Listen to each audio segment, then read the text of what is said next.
Сәлем ютубтағы оқырман, білек аламыз. Алдына артыны дайындап аласыз. Арқасы қатты кең болмау үшін выточка саламыз. Родной выточкасын жауып, өзуге болатын замокпен істейтін боламыз. Ол үшін астынан бір тек сызып, родной выточканы жауатын боламыз. Газетке сызғаннан білмейсіздер. Осылай родной выточкасын жауып аламыз. Көкірек выточкасынан 5 см жоғарыға белгілеп, түзу сызық сызып аламыз. Түзу. Осылай. И бияғын былай кішкене көтеріп.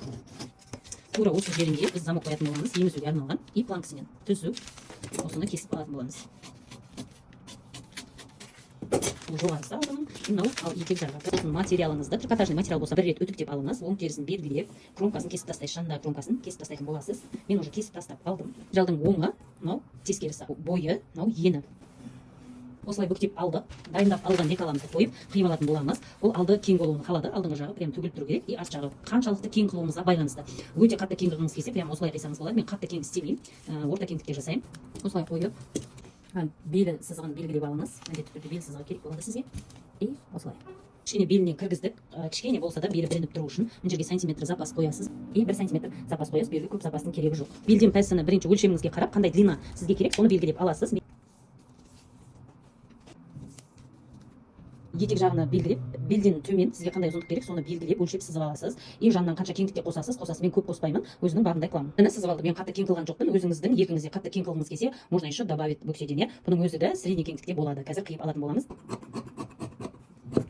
Алдына центр белгі қоясыз. Боласыз беліне. Міне, бұл косой, қия қиылды. Алдыңғы жағында кішкене качеле болып кеңдік болып тұрады. Енді арқа бетін қиып алатын боламыз. Арқа лекаламызды выточкасына тастадық. Арқасы кішкене притальный болып тұрған дұрыс, қатты кең болғаны жарамайды. Мынау шетіні, мына бойы, матаның шетін дұрыстап аласыз. И запасыңызға 1,5 см қалдырасыз. Осылай дұрыстап, осылай лекаламызды сызып алатын боламыз. Бел сызықтарын міндетті түрде белгілеп алыңыз. Көйлегіңіздің қажетті длинасын өлшеп, тура сызық сызып алыңыз. Бөксенің, мына жердегі бөксенің размерін өлшеп, төмен етектен тура соны өлшейсіз да, плюс 15-20 см қосасыз. Бұл етегінің кеңдігіне еркіндігіңіз. Қия қылып пішсеңіз де болады, арқасын качеле ретінде. Ол өте кең болып кетеді. Арқасын осылай қиып, алдына кең қылып қиюға болады. Алдында қанша запас берсек, артында да тура сондай 1,5 см запас береміз. Қолтығына 1 см береміз. И желкесіне 1 см запас береміз. Мойнында всегда 0,5 болады. Осы жерден бөксеге дейін осылай 1,5 см запасыңызды қоясыз. И етегінің кеңдігін шығаратын боласыз. Мен 20 см кеңдікте қылдым. Етек жағы кеңдеу болады.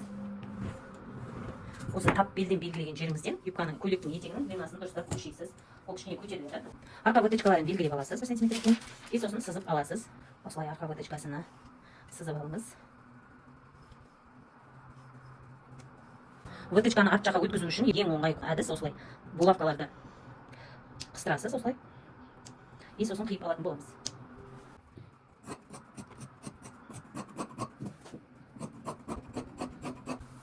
Бел рассечкасын міндетті түрде белгілеп аласыз. И артында булавканың ізіне былай беліңізді тигізіп шығасыз. И осы булавкаларды алып, мұнда қадайсыз. Что жылжып кетпеу үшін, осылай қадап. Осы артындағы выточкасын екінші бетіне өткізіп алатын боласыз. Алды под горлышко болған екен, замок қоямыз артына. Қаласаңыз қойсаңыз болады, қаласаңыз алдына ашық тауысаңыз болады. Алдыңғы жоғарысындағы кокетка, мына бойы, материалдың мына бойы болып есептелінеді. Мынау ені, мына бойына қиятын боламыз. Материал былай бойына болу керек. Екі бүктеп аласыз. Мен осылай түзу етіп қойыңыз, деталімізді сызып алатын боламыз. Жерге сантиметр запас қосасыз.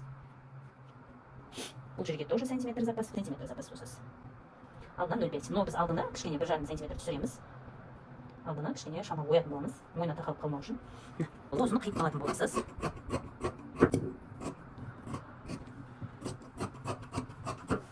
Кішкене рассечка бересіз маленький, и потом алдына домалап қылып кесіп алатын боласыз. Алдына сразу подкрой жасасаңыз да болады, бұны двойной істесеңіз де болады. Мен подкрой істеймін, себебі бұл өте қалың болып кетеді. Тура осының бойына сәл үлкендеу планка алатын боламыз. Тігісті жауып тұратын, төменгі жағы кеңдеу болғаны үшін қолына сызып алыңыз. Алдына 9 см асаңыз, замокты жауып тұрады, 2 бүктегенде 4,5. Нагадал кезде 3,5 қалады. Тура осыны қиып алатын боласыз. Осыны, мына беті тескерісі. 2 бүктеп, үтіктеп аласыз. Мына жерге қоятын боламыз былай. Сразу подкрой кесе алсаңыз болады. Сіз бойы еніне қарап қиятын боласыз. 2 бүктеп бірінші алдын алып алатын боламыз. Мойныңызды қаншалықты ашасыз, ол өзіңізге байланысты. Мына айнала 8 болу керек. Қанша аштық, сонша сантиметр болу керек. Міндетті түрде 8 см белгілеп аласыз. И осы жерден мынауыңызды қоясыз. Тура осылай сызып алатын боласыз. Осы жерге 6 см, аяғына ұзындау 9 см қыласыз да, осыны былай қосасыз.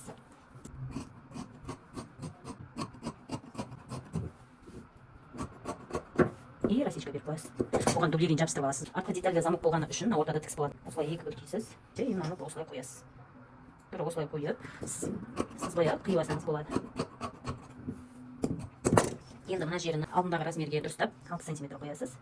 И осыны осылай алып тастайтын боласыз.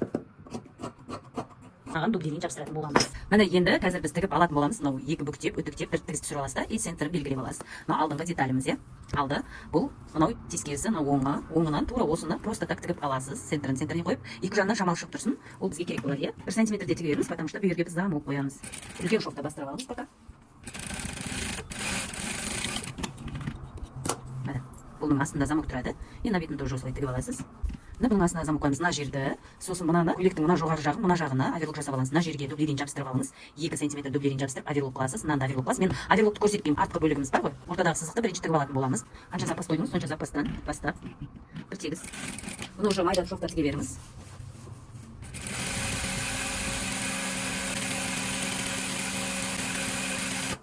Закрепка бересіз. Бұл тігісті оверлок қыласыз. Мына жерге дублерін жабыстырып, оверлок қыласыз. Бұл замок қоятын жерге дублерін жабыстырыңыз. Трикотажный материал өте қатты созылушаң болады. И потом мына выточкаларын тігіп шығыңыз. Арқасы қатты кең болмайды, алдыңғы жағы свободно тұрғанмен. Базовый платье жүктілік кезде де киюге болады, емізулі кезде де киюге болады. Замок қоятын болыңыз.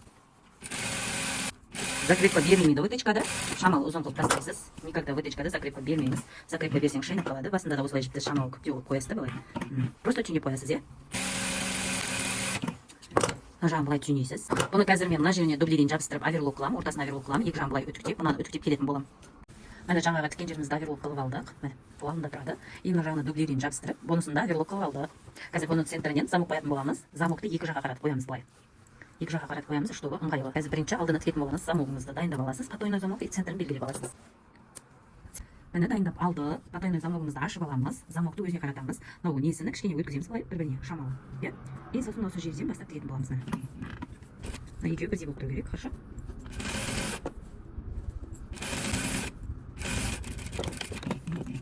Осылай бір бетін қойып аласыз. Енді екінші бетін қоятын боламыз. Екінші беті тоже бір-біріне өтіп кетеді былай, айқасып.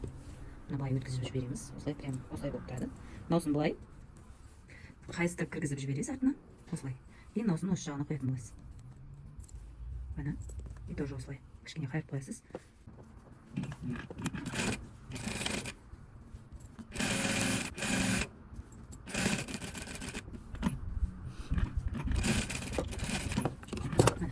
Екінші бетін замогын қойып алдық. Тура осылай қойып аласыз. Мынау жоғарысы, мына центрін белгілеп алдық. Центр мына жерге дұрыс келу керек. Енді бұны екінші бетін тігетін боламыз. Осылай қоясыз. Мына бетіні мына центріне былай қоясыз да, тура осы жеріне булавка қадайсыз. Қадайсыз да, осы жерге потайной скрытный замогымызды қойып шығатын боламыз.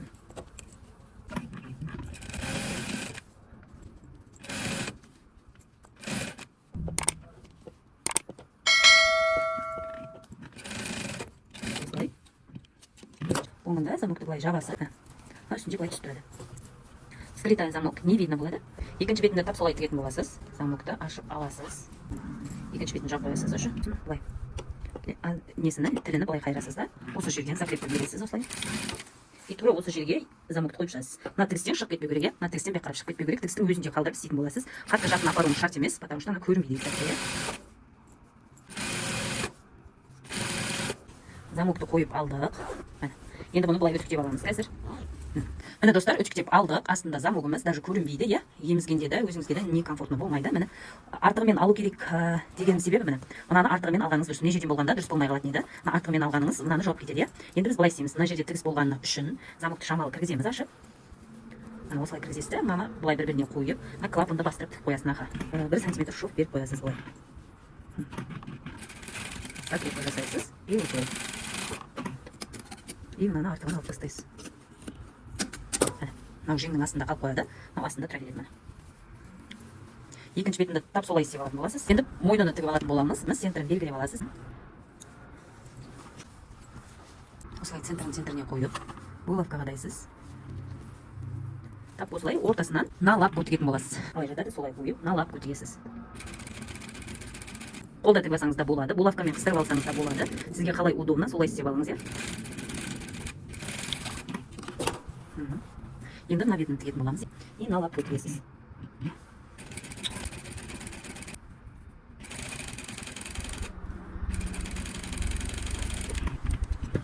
налапқа тігіп алдық. Енді бұны росичка беріп шығасыздар. Обстрочка береміз мыняға. Екеуін бірдей обстрочка берсеңіз де болады. Мен ашып обстрочка берем былай. Сонда үтіктегенде әдемі шығады. Ашасыз 0,1 үлкен шовты тігіп шығасыз.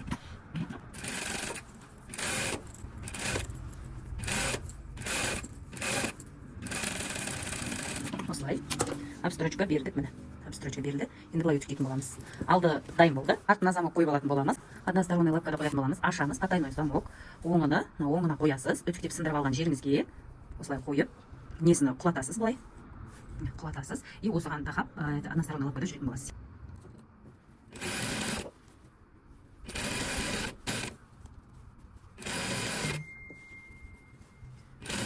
Закрепить. И екінші беті. Мына бетіні тігіп болған соң, мына осы ровно тұру керек. Былай қисайып қалуы, былай қисайып тартылып қалмасын. Ровно қоясыз да. Так осыны осылай қойып тігіп аласыз.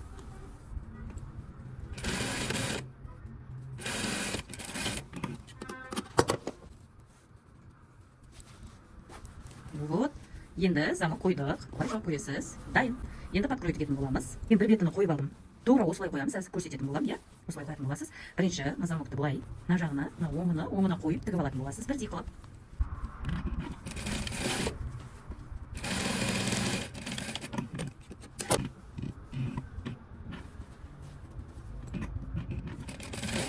Нөл бет тігеміз, оны қайырып. Так осылай. Налапқа тігіп аласыз.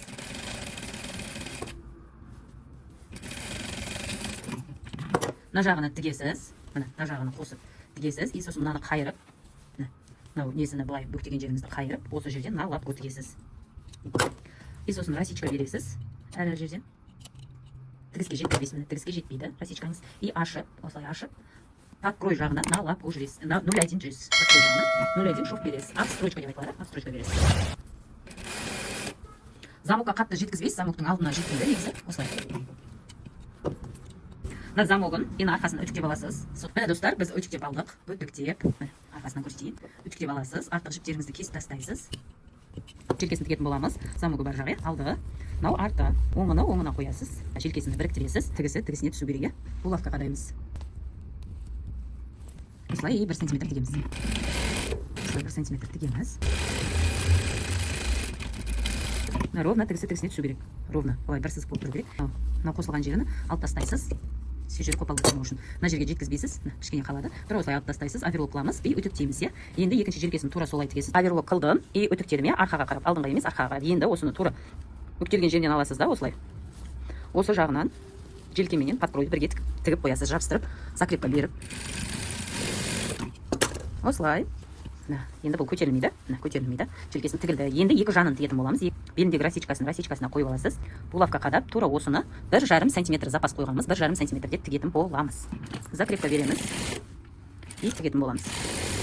Белі шамалы кіріп тұру үшін кішкене белін кіргіздіге. Астын закрепка бересіз. И болды. Сіздерге рукаваны қалай қию керек екенін көрсететін болам, я? Ана менде өзі дайын рукаваларымыз бар. Енді сіз өзіңіздің өлшеміңізге қарайсыз. Мен өзінің өлшемін есептеп алдым. Клиенттің өлшемін длина 20 алдым. Тіккенде готовым видео 16-17 қалу керек. Материал всегда бойна болады. Материалдың тескері бетінен, на оң беті, на тескері беті екі бүктеп аласыз, на бойы болады обязательно. И жеңіңізді сызып аласыз. Бұнда уже запас бар. Егер сізде запасы болмаса, запаспен қиятын боласыз. Мен қазір бұны қиып аламын. Мына жері неге былай текіз? Өйткені былай бүктеген кезде былай үшкір қылып алатын болсаңыз, бүктеген кезде мына тігісі тартып қалатын болады. Тап осыдан екеуі қиып аласыз. Мен біреуін қиып, потом екіншісін қиятын боламын. Алғанымыз алды, былай тіке алғанымыз арты. Бірінші тіке артымен алып аламыз. Екіншісін пішкенде алдын ойып тастайтын боламыз. Қиып алатын боламыз қазір. Міне, рукавамыз дайын. Жеңіміз, мына бойы, мынау ені, мынау центрі, мынау алдыңғы жағы кішкене 1,5 см қосылып ойылғаны алды, росичка беріп қойдық. Мынау оңына қойып, біреуін қиып алып, примерка жасап, артық жерін алып, екіншісін қосып қиясыз. Бізді оверлок қылып алдық, бүткіл жерінің, мына тескері жағы, оң жағынан оверлок қыласыз, полный. Енді бұны біріктіріп 1 см тігіп, бір ғана жеңді көрсетемін, қыздар, екінші жеңді тап солай тігіледі. Закрепка бересіз. Басынан аяғына закрепка бересіз. Енді осыны ашып үтіктеп алатын боламыз. Ашып үтіктеп, 1 см қайырамыз. Көйлектің екі жағын тігіп, оверлок қылып, үтіктеген соң, етегін тоже оверлок қылып аласыз. Егер сіздің көйлегіңіз примерка жасалса, міндетті түрде соған қарап дұрыстаңыз киіңіз. Қайырамыз. Артыңғы жағы просто өзіні қайырамыз. Үлкен шовта қайырасыз. Бір тегіс. Егер сіз бір тегіс тіге алмайтын болсаңыз, міндетті түрде 3 см белгілесеңіз, былай 3 см-ге қойсаңыз, қырына ровно 1,5 болады. Оверлоктың үстінен ортасынан жүргеніңіз дұрыс. Или оверлоктың мына бірінші тігісінен жүргеніңіз дұрыс. Былай тіксеңіз, былай бет қайырылып қалады. полный осылай қайырып бір текст қылып тігіп шығасыз. Бір текст болып шығады. Осылай алдыңғы жағы қия, алдыңғы жағын қайырған кезіңізде мына ішіндегі ішкісін сыртына қарағанда шамалы тартасыз. Осылай кішкене тартпасаңыз, қатты тартудың керегі жоқ. Міне мынау бүйтіп бұралып қалмау үшін осылай шамалы тартып қайырасыз. Міне ровно шығады. Жеңіні уже қондырып алдым. Қазір екіншісін көрсететін боламын. Астына қайырдым, үтіктеп алдым. Екіншісін де қайырып үтіктеп алдым. Міне уже тігіп оверлок істеп қойдым. Енді мына бетін көрсететін боламын. Желкеден ұстап, ортасын белгілеп аласыз, былай ұстап көресіз. Алдыңғы шамалы ғана алған екен.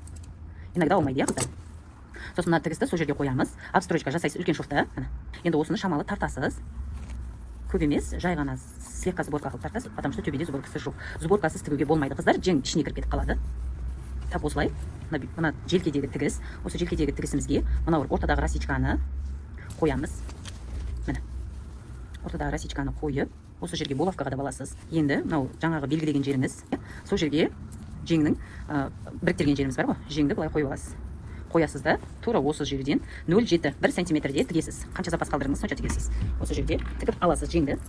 Көйлекті тартпайсыз, жеңді де тартпайсыз. Қалай бар, қалай қонады, тігіп шығасыз. Екеуін бірдей жеңіні несіні, тігісіні міне шамалы былай жайып. Легкий сборка. Осылай тігіп шығасыз. Осылай скрипка бересіз, бір-біріне өткізіп, артық жіптеріңізді алып тастайсыз. Обстрочка берген шофыңызды, міне шетінде қалды ғой. Осыны сүт бір жібінен тартсаңыз сүтінеп кетеді, потому что үлкен шофта тіктік, иә. Маған жазылып қоюды ұмытпаңыз, бұдан да жақсы тігуді үйрететін болады. Дайын болды. Енді бұл жерді оверлок қылып, үтікті тура осы жерінен басатын боласыз. Мүлдем сборка түспейді, жең қонады, өзіндей болып тұрады. Міне достар, тіккен көйлегіміз дайын болды. Потайный замогымыз мүлдем білінбейді. Вечерный, длинный, ұзын вечерний платьеміз дайын болды. Рукавасы өте қысқа. И міне замоктарыңыз көрінбейді. Артында вытычкасы бар.